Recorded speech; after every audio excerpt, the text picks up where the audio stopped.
Suka ataupun tidak, setiap orang memiliki sistem filsafatnya sendiri-sendiri atau falsafahnya masing-masing, karena itu berkaitan atau bersangkut paut dengan sistem ya nilai di dalam dirinya, serangkaian ide, kepercayaan, dan apa yang saya sebut tadi, gugusan nilai-nilai yang mendasari dirinya dalam menghadapi atau menjalani kehidupan. Jadi pada dasarnya, pada intinya, kita semua adalah seorang filsuf.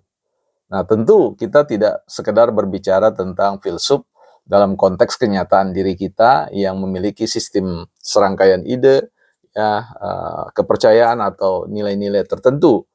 Kita ingin bicara tentang sebuah konteks berfilsafat yang profesional, yang bertanggung jawab, yang mendorong seseorang mau melakukan kerja-kerja filsafat atau berpikir secara filsafati dengan satu pendekatan critical thinking, ya, artinya berpikir kritis, analitis, agar supaya bisa memberikan pandangan-pandangan atau bisa saja mendefinisikan kembali serangkaian ide-ide, kepercayaan atau nilai-nilai baik pada diri seseorang atau juga pada diri kita sendiri. Nah, filsafat hadir ketika ada perbedaan pandangan. Dan tentu itu wajar karena tadi saya katakan bahwa filsafat seseorang itu adalah kumpulan dari serangkaian ide-ide, kepercayaan, dan juga nilai-nilai yang dimiliki. Itu berarti ada sangkut pautnya dengan pengalaman-pengalaman, akumulasi pengalaman-pengalaman yang ditimba baik dalam konteks pengetahuan teoritis maupun juga pengalaman-pengalaman yang sifatnya empiris, ya, yang kemudian membentuk serangkaian keyakinan personal bagi dirinya, dan itu yang merupakan sebuah modal atau lensa, kacamata atau kerangka berpikir di dalam menanggapi semua hal-hal yang dihadirkan di dalam kehidupan. Perbedaan sikap, ya, seperti orang yang optimis dan pesimis terhadap satu situasi yang sama, itu menandakan bahwa filsafat mereka berbeda. Mengapa kemudian ketika ada satu situasi tertentu diperhadapkan kepada dua orang atau lebih dari itu, kemudian ada yang terpola, ya, suka pada satu situasi itu, bahkan ada yang tidak suka. Ada yang membenci pada seseorang dan ada yang memuja seseorang. Itu semua digerakkan oleh sistem, ya, ide-ide, sistem kepercayaan, dan sistem nilai-nilai yang dimiliki oleh seseorang. Misalkan kita berbicara tentang apa yang kita sebut dengan permainan sebuah kartu. Ya, ketika di tangan seorang maestro, artinya di tangan seorang yang berpengalaman, di tangan seorang yang memiliki tingkat berpikir yang lebih baik lagi di atas rata-rata, selalu memiliki sikap optimis bahwa kartu jenis apapun yang ada di tangannya, ia akan memainkan itu dengan baik, ya, dan kemudian potensi untuk menang seringkali didapati sekalipun dengan kartu-kartu yang cenderung biasa saja atau bahkan di bawah itu. Tetapi ada orang yang diberikan kartu yang baik, tetapi kemudian tidak mampu menyelesaikan pertandingan sebagai seorang pemenang. Itu semua berkaitan dengan apa yang ada di dalam benaknya, apa yang melandasi sikap, ya, bicara tentang ide-ide, kepercayaan, dan nilai-nilai, atau semua ada bicara tentang pengalaman-pengalaman yang mereka miliki, yang kita sebut sebagai sebuah pengalaman yang bernilai.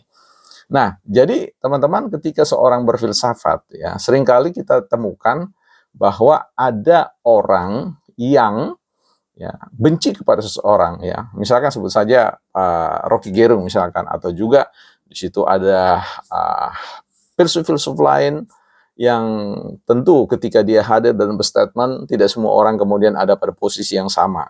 Nah, ini menandakan bahwa sikap itu, ya, pandangan itu digerakkan oleh sistem nilai, sistem kepercayaan, dan semua ide-ide yang ada pada diri seseorang. Baik, misalkan kita juga mengutip salah satu cerita tentang orang tua yang memberikan kepada dua anaknya membawa mereka kepada sebuah peternakan di sana.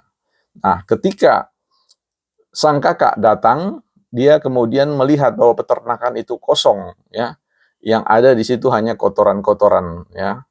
Kotoran-kotoran kuda, sebut saja demikian. Maka sang anak yang sulung ini protes kepada ayahnya dan mengatakan, "Mengapa di sini saya dikasih sebuah peternakan yang tidak ada kudanya?"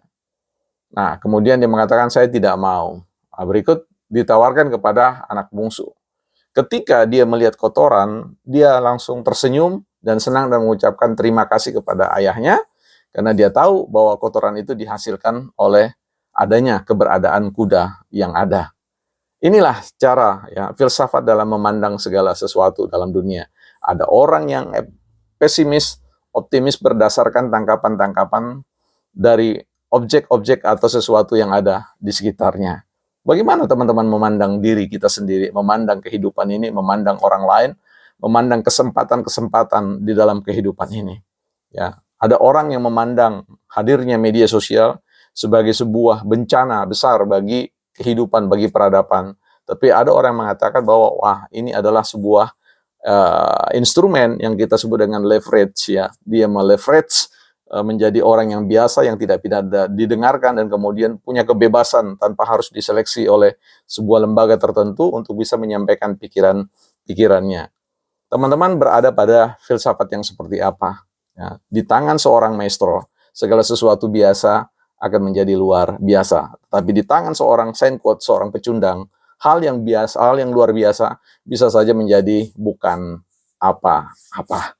Yuk berfilsafat ya, dalam sistem kepercayaan, serangkaian ide dan nilai-nilai yang terbaik sehingga kualitas kehidupan kita dari satu langkah, dari satu tahap, dari satu tingkatan terus meninggi, terus berkembang, terus mendalam, dan itu merupakan bagian yang terbaik dalam sebuah perjalanan hidup dengan filsafat yang kita miliki.